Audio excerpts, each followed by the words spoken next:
Hey guys, welcome back to Hike Oregon. In today's video, I'm going to be talking about poison oak, poison ivy, and poison sumac, how you can identify them, and how to treat rashes if you do get them.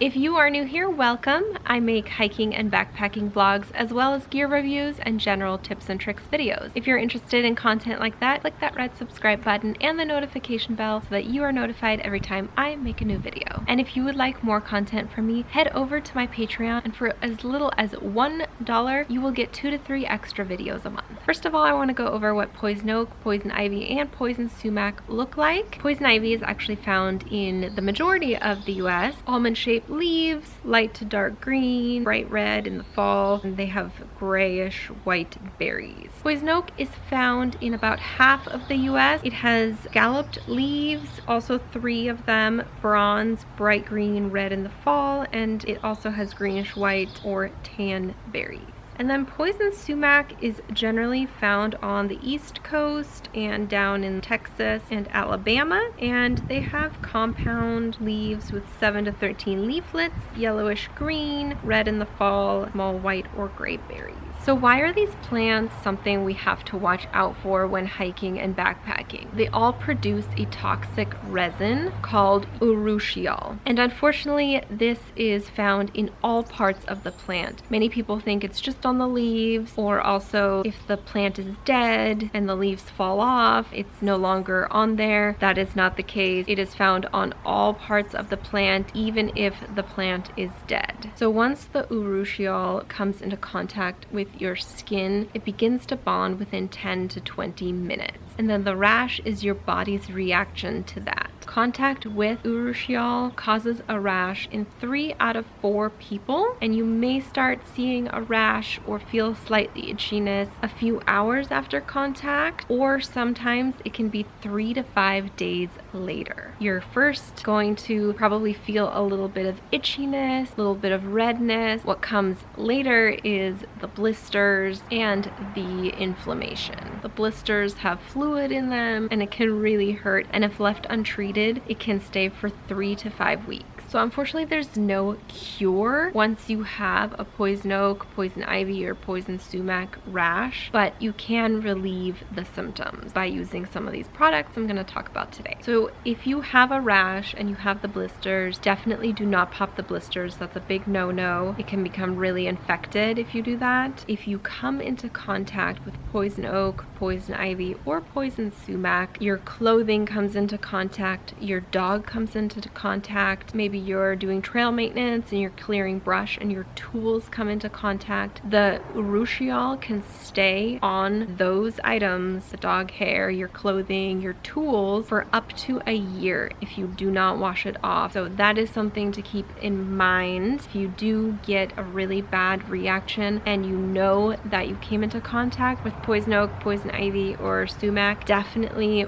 wash everything immediately, because you don't want to get a rash and then 2 weeks later handle a tool and get it again. Another important thing to keep in mind is that if you have poison oak in your yard or on your land and you're clearing it, trying to get rid of it, please make sure you are not burning it or putting it on any burn piles that you are going to burn. If you inhale smoke from a burning poison sumac, poison ivy, poison oak plant, it is extremely dangerous, and if you think you inhaled some smoke, go to your doctor immediately. Keep that in mind, and if you are trying to kill poison oak, poison ivy, poison sumac in your yard or on your land or something like that, do your research on weed killer and just do not burn it. Now I'm going to talk about some products by Tecnu that will help immensely if you do come into contact with poison oak, poison ivy, or poison sumac. back. So the first thing that I want to talk about is the original outdoor skin cleanser. So it looks like this, and it's basically a super safe formula that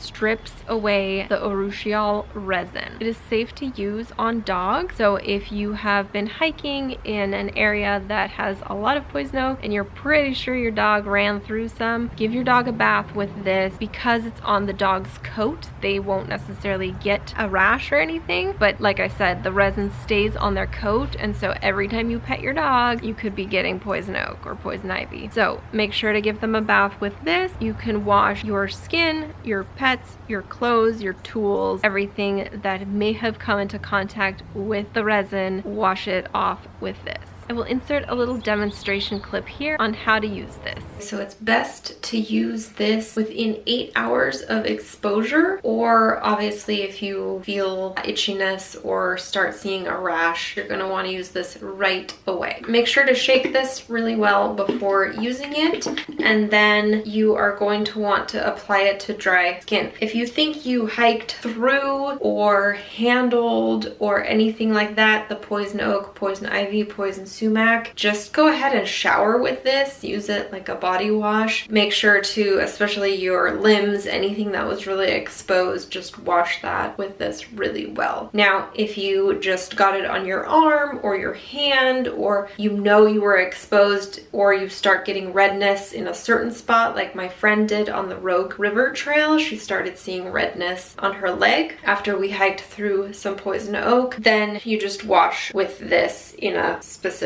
spot. So basically shake it really well, and then you're just going to want to take a little bit and apply it to the area on dry skin, and then you're going to want to rub this in for 2 minutes. So set a timer and just rub it in to the affected area for 2 minutes. This will really agitate those resins, those oils, and get them off your skin. It smells really nice. And then after 2 minutes of rubbing, you're just going to want to rinse it off with some warm water.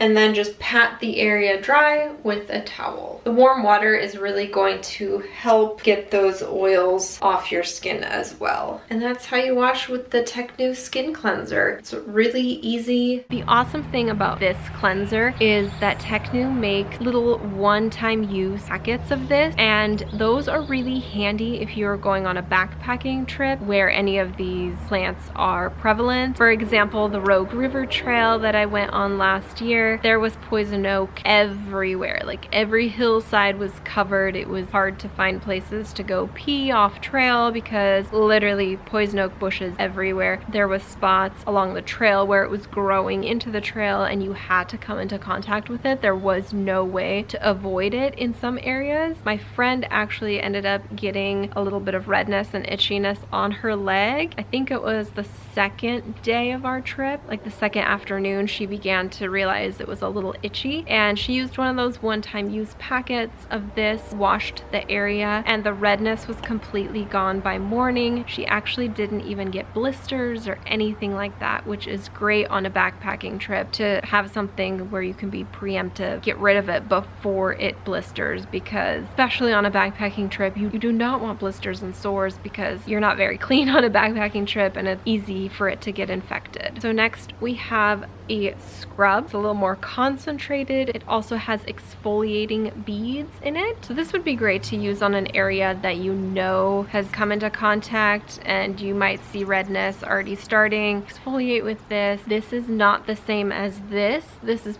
just for your skin. This is not for clothing and tools and puppies. It's just for your skin. The great thing about Tecnu is that they also make products for other things outdoors that cause itchiness. So like a sunburn peeling or bug bites, that kind of thing. So here we have a topical gel. So this is a nice, really soothing gel for anything like I just mentioned, sunburns, bug bites. It smells really good and really soothing, almost like lavender, rosemary, that kind of thing. And then we have this spray here, which is actually one of my favorite products. So it's a medicated anti-itch spray.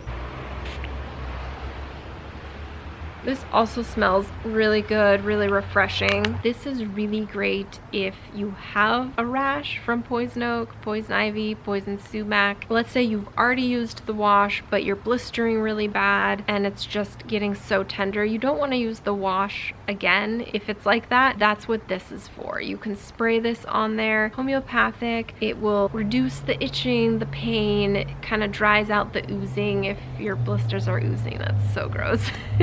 And it just promotes overall healing of the area. This is also really nice to use on sunburns if you have a really bad sunburn. I've had a sunburn so bad that it blistered. This would then be great to use on that too, because you do not want to touch that sunburn with a 10-foot pole. So here you just spray it on. It's going to promote the healing. You're good to go. So these are some really, really great products that I highly recommend you get this summer if you are doing any sort of activity outdoors, day hiking, backpacking, even if it's just taking your dog to run around in the field, or if you have land and you're clearing brush, or you're doing trail maintenance. Any of those activities, you will likely come into contact with either poison oak, poison ivy, or poison sumac. It's just not something you want to mess around with. It's not fun to get. Get yourself a big jug of the Tecnu wash and make sure you are set to go if you do come into contact with any of those plants.